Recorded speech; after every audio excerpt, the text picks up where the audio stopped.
Halo, kita bertemu lagi dengan The Smart and Baby Kids. Saya Andri Wibowo. Apakah anak Anda mengalami gejala ADHD atau Attention Deficit Hyperactivity Disorder? Mari kita pahami dan bagaimana saran penanganannya. Setiap anak berhak untuk tumbuh kembang secara optimal, baik secara fisik maupun psikis, sesuai dengan prinsip hak asasi manusia. Dukungan lingkungan yang sehat, pendidikan yang baik, serta pemenuhan kebutuhan emosional dan fisik sangat penting untuk memastikan kesejahteraan dan perkembangan anak secara menyeluruh. Dengan gejala ADHD memiliki gangguan perkembangan yang mempengaruhi perilaku, terutama dalam hal perhatian, hiperaktivitas, dan impulsivitas. ADHD adalah kondisi neurodevelopmental yang biasanya mulai muncul pada masa kanak-kanak dan bisa berlanjut hingga dewasa. ADHD biasanya diklasifikasikan dalam 3 tipe dan masing-masing tipe memiliki gejala yang khas. Yang pertama, tipe inattentif atau tidak perhatian. Sulit untuk fokus atau memperhatikan detail, mudah teralihkan dan kehilangan fokus dengan cepat, kesulitan mengikuti instruksi dan menyelesaikan tugas, sering melupakan aktivitas sehari-hari dan sering kehilangan barang. Yang kedua, tipe hiperaktif impulsif. Selalu gelisah, tidak bisa duduk diam dalam waktu lama, banyak bergerak seperti berlari atau memanjat pada situasi yang tidak sesuai, sulit menunggu giliran, sering memotong pembicaraan atau menginterupsi orang lain. Yang ketiga, tipe kombinasi keduanya. Gejala dari kedua tipe di atas hadir secara bersamaan, yaitu masalah perhatian dan hiperaktivitas atau impulsivitas. Penyebab pasti ADHD belum sepenuhnya dipahami, tetapi beberapa faktor berkontribusi, diantaranya secara genetik. ADHD seringkali diwariskan. Anak-anak dengan riwayat keluarga ADHD lebih berisiko mengalami gangguan ini. Kemudian, perkembangan otak, yaitu adanya ketidakseimbangan kimiawi dalam otak, terutama yang mempengaruhi area yang mengendalikan perhatian dan impuls. Yang selanjutnya adalah faktor lingkungan, paparan terhadap zat-zat beracun seperti asap rokok, alkohol, atau obat-obatan saat kehamilan bisa meningkatkan resiko. Selanjutnya adalah prematuritas atau trauma saat lahir. Anak yang lahir prematur atau yang mengalami komplikasi saat lahir bisa terjadi lebih rentan terhadap ADHD. Orang tua adalah pihak yang paling tahu kondisi perkembangan psikologis anak dari saat lahirnya. Tindakan sesegera mungkin akan memperkecil gangguan perilaku yang timbul. Berkonsultasilah kepada ahlinya.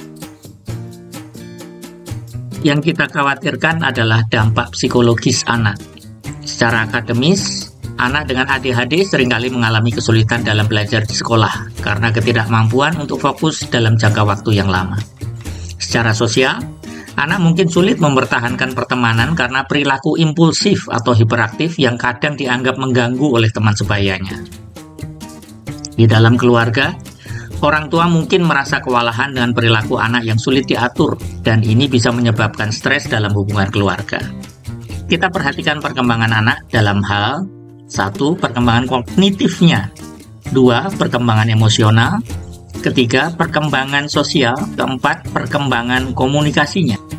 Diagnosis ADHD dilakukan oleh profesional kesehatan mental seperti psikolog atau psikiater berdasarkan kriteria diagnostik yang diatur dalam DSM-5 atau Diagnostic and Statistical Manual of Mental Disorders. Di antaranya melakukan wawancara klinis yang terlibat adalah anak, orang tua, dan guru untuk memahami pola perilaku anak tersebut.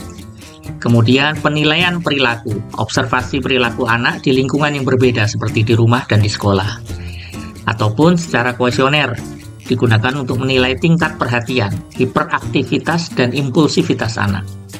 Apabila informasi yang didapat sudah dianggap cukup lengkap, maka barulah disusun rencana terapi yang akan dilakukan.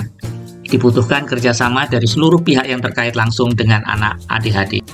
Penanganan ADHD biasanya melibatkan pendekatan multidisiplin, antara lain terapi perilaku, membantu anak mengelola gejala ADHD dengan mengembangkan strategi untuk meningkatkan perhatian, mengurangi perilaku impulsif, dan membangun keterampilan sosial. Kemudian dengan medikasi, tapi ini hanya dengan resep dokter, berupa obat-obatan stimulan seperti methylphenidate dan amfetamin seringkali diresepkan untuk membantu mengendalikan gejala. Ada juga obat non-stimulan jika anak-anak tidak cocok dengan stimulan. Kemudian pendekatan pendidikan. Anak-anak dengan ADHD seringkali memerlukan adaptasi dalam lingkungan belajar, seperti jadwal yang lebih fleksibel, tugas yang dipecah menjadi bagian yang lebih kecil, dan penyesuaian lainnya. Pendekatan keluarga sangat penting. Konseling untuk keluarga dapat membantu orang tua memahami ADHD lebih baik dan memberikan dukungan bagi anak secara lebih efektif. Semua terapi ini hanya disarankan dengan pengawasan ahli, psikolog, atau psikiater. Ada beberapa strategi untuk membantu anak dengan ADHD, antara lain struktur dan rutinitas, artinya lebih terbantu dengan rutinitas yang konsisten. Jadwal harian yang jelas akan membantu mereka mengatur waktu dengan lebih baik. Break fisik atau beri waktu istirahat yang cukup. Memberi anak waktu istirahat selama tugas yang panjang dapat membantu mengurangi hiperaktivitas dan meningkatkan fokus. Lingkungan yang mendukung, yaitu lingkungan belajar yang tenang dan terstruktur dengan minim gangguan, dapat membantu anak berkonsentrasi lebih baik. Kemudian penguatan positif. Menggunakan pujian dan hadiah untuk memperkuat perilaku yang diinginkan dan mencapai tujuan dengan sangat efektif. Bagaimana prospek panjang dari anak ADHD ini? Bisa terjadi dewasa dengan ADHD. ADHD bisa terus berlanjut hingga dewasa, namun gejalanya bisa berkurang dengan penanganan yang tepat. Orang dewasa dengan ADHD mungkin masih memiliki masalah perhatian, tetapi mereka biasanya menemukan cara untuk mengatasinya dengan keterampilan manajemen diri yang lebih baik. Pengembangan keterampilan. Dengan dukungan yang tepat, anak-anak dengan ADHD bisa mengembangkan keterampilan yang memungkinkan mereka sukses secara akademis, sosial, dan profesional. Tips untuk ini adalah secara keseluruhan dengan diagnosis yang tepat dan intervensi yang sesuai, anak-anak dengan ADHD dapat berkembang dengan baik dan mencapai potensi penuh mereka.